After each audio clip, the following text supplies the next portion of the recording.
آج ہم بات کرنے جا رہے ہیں دیا شنکر نسیم کی لکھی ہوئی مثنوی جس کا نام ہے آوارہ ہونا بقاولی کا تاج الملوک گلچین کی تلاش میں۔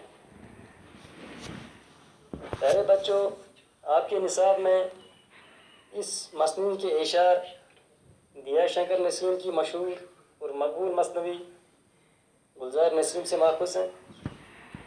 اس مثنوی کے اشعار میں جیسے کہ اس حصے کا ذکر ہے جس میں تاج الملوک بقاولی کا پھول چراتا ہے اور بقاولی رنج و اضطراب میں مبتلا ہو جاتی ہے۔ بقاولی اصل میں پری کی شہزادی ہوتی ہے۔ تاج الملوک نے رات کے وقت یہ پھول توڑ کر چلا گیا۔ اس وقت بقاولی مست نیند میں سو رہی تھی۔ جب مرغ سحر نے آذان دی، یعنی جب مرغی نے صبح سحری بانگ دی تو بقاولی جاگ گئی۔ وہ آنکھیں ملتی ہوئی حوض پر منہ دھونے کی گھر سے آئی۔ بقاولی نے دیکھا کہ حوض کے کنارے اس کا پھول غائب ہے۔ بقاولی گھبرا کر بولی کہ پھول نہ جانے کدھر گیا۔ بقاولی پھولوں سے یعنی نرگس، سوسن، سنبل اور شمشاد سے ایک ایک کر کے پوچھتی ہے کہ پھول کدھر گیا۔ بقاولی انتہائی اضطراب کی حالت میں نرگس سے پوچھتی ہے کہ تیری تو آنکھیں ہوتی تو تو ہی دیکھتی کہ پھول کدھر گیا۔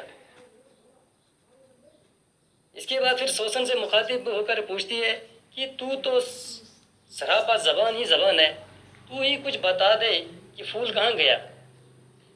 پھر بے چینی کی حالت میں بقاولی سنبل سے کہتی ہے کہ تیرے بالوں سے کوڑا بن جاتا ہے تو وہ کوڑا مجھے دے دے تاکہ میں چور کی کھال کھینچ ڈالوں۔ پھر شمشاد سے مخاطب ہوتی ہے کہ تو چور کو سولی پر چڑھا دے۔ بقاولی کا غصہ دیکھ کر نوکرانیاں گھبرا گئی اور ایک دوسرے سے پھول کے چوری ہو جانے کا راز پوچھنے لگی۔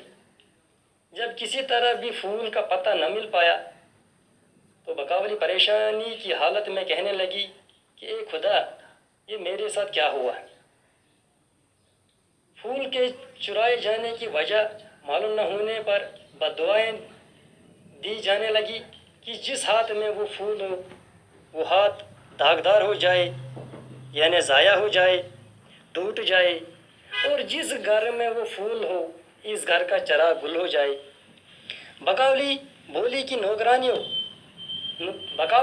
نوکرانی کی لاپرواہی کی وجہ سے پھول چوری ہوا۔ بقاولی کہنے لگی کہ میرا وہ پھول مجھے اپنی آنکھوں سے بھی پیارا تھا، پھول نہ توڑ پاتا۔ اے سنبل، تم نے اپنے لمبے بالوں سے اس کی مشقیں کیوں نہ کسی، یعنی اسے کیوں نہ باندھ کر رکھا۔ اس طرح بقاولی آہوازاری کرنے لگی۔ زمین یہ شور وہ گل سن کر لرزنے لگی۔ باغ میں جتنے پیڑ تھے وہ پھول کے غائب ہو جانے پر سوچ میں کھڑے تھے کہ یہ آخر کس نے چرایا، اور ہر ایک پتا ہاتھ مل رہا تھا۔ بقاولی کا ایک رنگ آ رہا تھا، ایک جا رہا تھا۔ وہ بہت بے چین تھی اور ہاتھ مل رہی تھی۔ ہاتھ ملتے بقاولی نے دیکھا اس کی انگوٹھی میں جو ڈیلی انگوٹھی ہے وہ اس کی اپنی نہیں ہے۔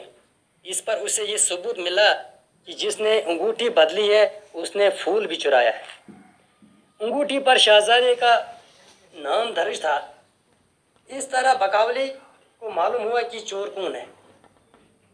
بقاولی ہاتھ مل کر کہنے لگی کہ وہ بد ذات میری انگوٹھی بھی بدل کر لے گیا۔ ہائے کس قدر افسوس اور دکھ کی بات ہے۔